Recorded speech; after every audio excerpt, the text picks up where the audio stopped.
Aí nós olhamos para todas essas deficiências e dizemos, eu não posso. E esquecemos que, na verdade, todas as pessoas que Jesus curou, a deficiência delas, o que elas tinham, o que depunha contra as próprias, na verdade não era a mola propulsora que jogava elas para fora da presença de Deus. Era a mola propulsora que empurrava elas para a presença de Deus. Por exemplo, Marcos capítulo de número 5. Quem lembra da mulher do fluxo de sangue? Marcos 5. O texto diz que ela tinha uma hemorragia, ela minava sangue já há 12 anos. E dentro da cultura judaizante, sobretudo da herança levítica, da ordem de Moisés, toda pessoa que estivesse na condição dela, ou seja, uma enfermidade ligada ao sangue, era tomada como uma pessoa imunda. Eu disse suja ou imunda? Suja ou imunda? Camille, tem diferença? Tem diferença. De vez em quando você pega uma roupa que você já usou de novo, tá limpa? Não, tá suja, mas você se faz desentendido e usa. Às vezes tá até com um borrão aqui, só que não deu tempo, tá na correria, tá no jeep. Aí você chega na igreja e a pessoa diz, menina, sujou aqui. Aí você, mesmo? Por quê? O que isso significa? Significa que o que é sujo não é bom, o que é sujo não é confortável, mas ainda assim é tolerável, de acordo com a necessidade de alguém. Por exemplo, se você estiver muito apertado para ir no banheiro e estiver numa estrada, Camila, estou muito apertado, a gente vai parar em qualquer banheiro que encontrar pelo caminho, mas dependendo da condição do banheiro, você tem que decidir, ou pegar um vírus ou fazer a sua necessidade. E aí você entende que não vai dar, aí você entra com um pé e sai com o outro, aí alguém olha para você e diz, ué, não usou o banheiro não? Aí você não diz assim, não, está sujo. Você diz, não deu porque estava. O que significa imundícia? Imundícia significa aquilo que não pode ser tolerado. A condição dela, segundo a lei, não é a condição de quem está suja, é a condição de quem está imunda. Significa que ela não podia ser tolerada. Então ela desenvolve um conceito na sua mentalidade. Se eu tão somente tocar na orla das suas vestes, serei curada. Se eu tão somente tocar na orla das suas vestes, eu serei curada.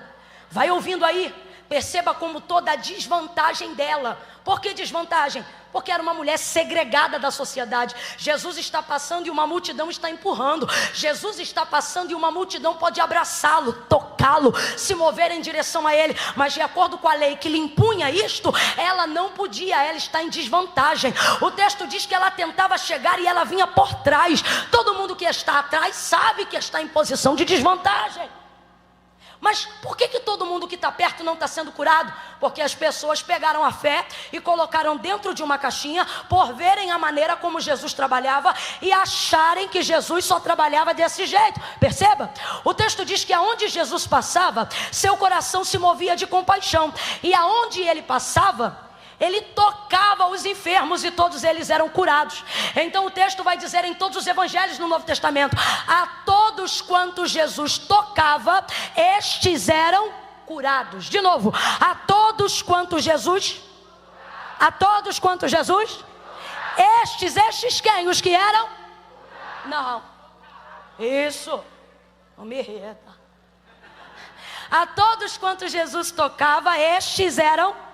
Somente quem ou quais eram curados? Os que eram tocados.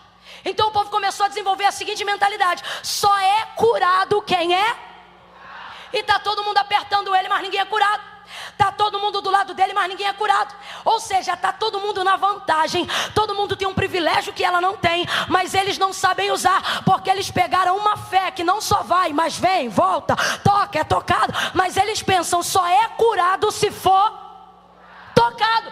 Como ela não podia tocar, ou melhor, como ela não podia ser tocada, porque ele era judeu, porque ela estava imunda, aí ela desenvolve uma ideia que ninguém teve. Ele pode me tocar, mas se eu tocar nele, ninguém vê. Camila, não entendi, vai entender. Jesus tem permitido esse processo de humilhação. Jesus tem permitido você caminhar por um tempo na desvantagem. Não é porque Ele quer te humilhar, mas Ele quer que você use o que tem te colocado em último lugar para desenvolver um método novo de uma fé antiga, que ainda não foi utilizada pelas pessoas. Enquanto todo mundo esperava Jesus tocar para ser curado, ela foi a única que chegou por trás, tocou na orla das vestes dele e foi curada. Veja, a deficiência dela não colocou o ponto final na história. Ela tinha uma deficiência? Tinha. Ela era imunda? Era. Ela estava debaixo da lei? Estava. Mas perceba, a sua desvantagem, a sua deficiência, tudo aquilo que ela carregava, não foi o ponto final para que a obra de Deus acontecesse na vida dela. Camila, eu não entendi. Vai entender. Deus te trouxe aqui para dizer: sua deficiência não é o ponto aonde eu termino, é o lugar por onde eu começo. É por ali que eu começo. Quem está entendendo o que Deus está falando? Quem está entendendo o que Deus está falando? Deus te trouxe hoje aqui para te dizer: pare de dar desculpas.